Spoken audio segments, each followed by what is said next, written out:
Hello mga nanay dyan, mga mami, mama, mga inang. Ayan, may ano tayo. Gagawin. Ayan, gising na naman ang nanay natin. So ayan, nag-isip ako kung anong gawin kong breakfast ng aming pamilya. At ngayon ay may naisip ako ay gagawa tayo ng whole grain na oats. So ayan, naglagay tayo ng isang cup. Lagpas yun ng 2 cups. Tapos estimated ko na yan. Tapos naglagay na tayo ng baking powder. At yan, estimated ko na rin yan. Tansya-tansya ko lang. May 2 or 2.5 spoon ng flour.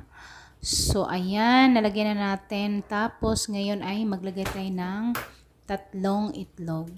Lagyan natin ng 3 itlog para mas malasa yung gagawin natin na oats pancake. So ayan, 3 ilagay natin.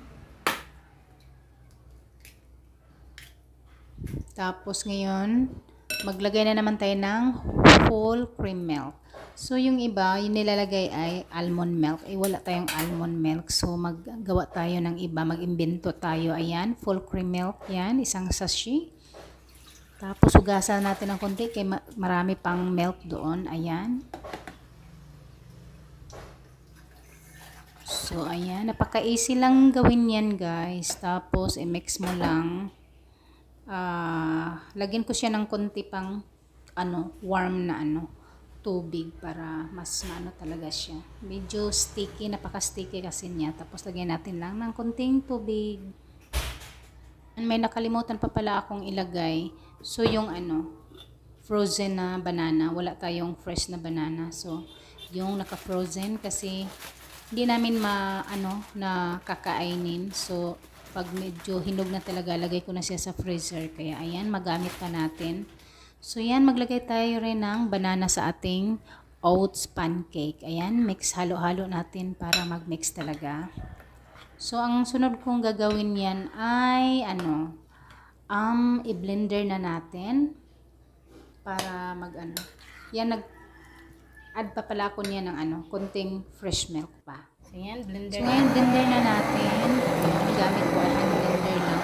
Mas easy sa akin ang blender na yung ginagamit ko kaysa blender na yung may pitchel kasi hirapan ako maglinis. So ayan, tapos na natin na blender at yan, magluto na tayo sa labas. Ayan, napakainit hanggang ngayon, mainit pa rin kahit minsan umuulan.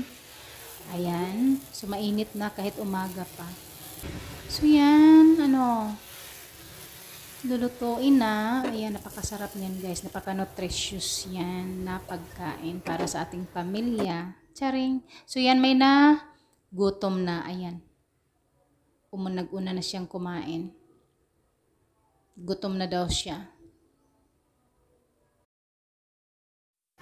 So, ayan, ito na yung oats pancake natin. So, kalahati na lang kasi habang nagluluto ako, ayan. Kumakain na yung mag-ama. Still more? Still more, mama? On the back? No more. Okay, take it. 1. No, not all. Get 1. Put on your plate.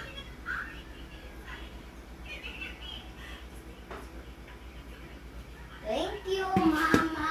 Welcome, I Lincoln. love you in the word. Wow. Even God. Eat half of what I brought. Oh, look at him. Hungry boy. Hungry caterpillar. This is mine. This will be Dito tayo kakain sa ibabaw ng water dispenser. So, yun, guys. Uy. So, yan. Kain tayo. Masarap.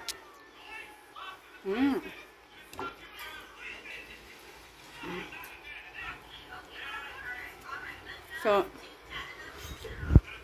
hindi ko sinunod yung isang itlog lang. Nilagyan ko siya ng 3 itlog. Tapos more bananas. Tapos whole cream milk. Ang sarap. Tapos yan, baking. Kunting asin.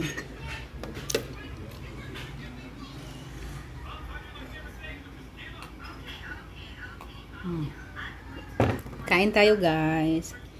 Breakfast namin to. So, ayan, anak namin nasarapan. Marami na siyang naubos. So, minsan lang ako gumagawa ng pancake pag umaga. Pero si Lincoln isa sa paborito niya. Lalo na yung tortilla. Sabi niya, Mama, gawa ka rin ng tortilla. Sabi ko, ang hirap gawin yan dong. Tatagal tayo. Tapos, yun, nakatayo lang ako pag gumagawa talaga ako ng tortilla.